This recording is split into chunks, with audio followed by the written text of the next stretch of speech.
The summit's back on. Trump and Korea's Kim to meet after all. Washington, AP. After a week of hard-nosed negotiation, diplomatic gamesmanship and no shortage of theatrics, President Donald Trump announced Friday that the historic nuclear weapons summit he had cancelled with North Korea's Kim Jong-un is back on. The June 12th meeting in Singapore, the first between heads of the technically still warring nations, is meant to begin the process of ending North Korea's nuclear program, and Trump said he believes Kim is committed to that goal. The announcement puts back on track a high-risk summit that could be a legacy-defining moment for the American leader, who has matched his unconventional deal-making style with the mercurial Kim government. Ad choice advertising and red invented by T's advertisement. Despite recently envisioning Nobel laurels, Trump worked on Friday to lower expectations for a quick breakthrough. "We're going to deal, and we're going to really start a process," Trump said. Spoke from the South Lawn of the White House after seeing off a senior Kim deputy who spent more than an hour with him in the Oval Office. Much had been made of a letter his visitor was bringing from the North Korean leader, but Trump's comments left it unclear when he had even managed to take a look at it. The president said it was likely that more than a single meeting would be necessary to bring about his goal of denuclearizing the Korean peninsula. He said, "I think you're going to have a very positive result in the end, not from one meeting." In the latest sign of hostility cooling down but hopes kept in check, Trump said he had unilaterally put a hold on hundreds of new sanctions against the North without Kim's government even asking. "I'm not going to put them on until such time as the talks break down," he said. "I don't even want to use the term maximum pressure anymore," Trump added, referencing his preferred term for the punishing U.S. economic sanctions imposed on North Korea in response to its nuclear and ballistic missile tests. But he said he would not remove current sanctions until the North took steps to denuclearize. Advertisement. Trump warmly greeted Kim Yong-chul, the vice chairman of the North Korean ruling party's Central Committee, in the Oval Office, where a brief encounter meant for the hand delivery of a personal letter from Kim Jong-un became a longer discussion of areas of disagreement between the two countries. After the meeting, Trump posed for photos with Kim Yong-chul outside the Oval Office, and they talked amiably at Kim's black SUV before he was driven away. Trump told reporters he hadn't yet read the letter from the North Korean leader and added with a smile, "I may be in for a big surprise, folks." But minutes earlier, he had described the note as a very interesting letter, and teased journalists about revealing its contents. Later Friday, Deputy White House Press Secretary Hogan Gidley confirmed that Trump had read the letter, but he did not reveal its contents.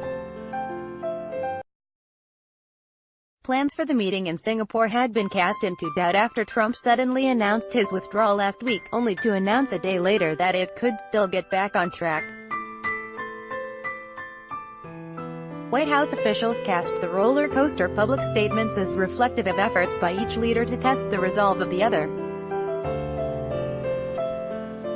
Trump cited increasingly bellicose statements from the North, and ignored messages about summit logistics, when he announced he was backing out of the summit in a strongly worded letter.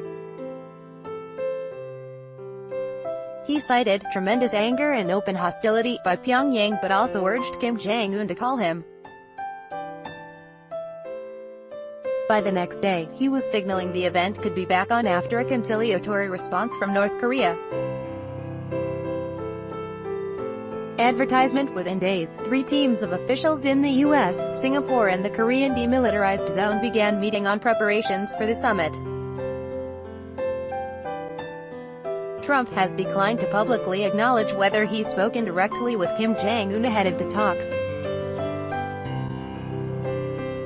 Kim Yong-chul, whisked to the Oval Office by White House Chief of Staff John Kelly, is the most senior North Korean to visit in 18 years, a symbolic sign of easing tensions after fears of war escalated amid North Korean nuclear and missile tests last year.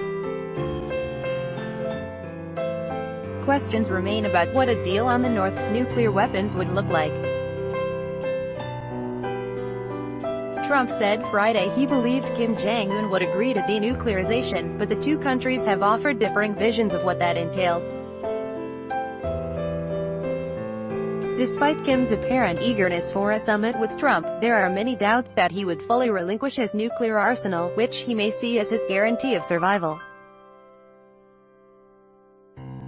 U.S. defense and intelligence officials have repeatedly assessed the North to be on the threshold, the capability to strike anywhere in the continental U.S. with a nuclear-tipped missile, a capacity that Trump and other U.S. officials have said they would not tolerate. Trump has promised that he will provide protections for Kim and his government in return for giving up the nuclear program. He also indicated that South Korea, China, and Japan would be prepared to invest in the North to boost its besieged economy.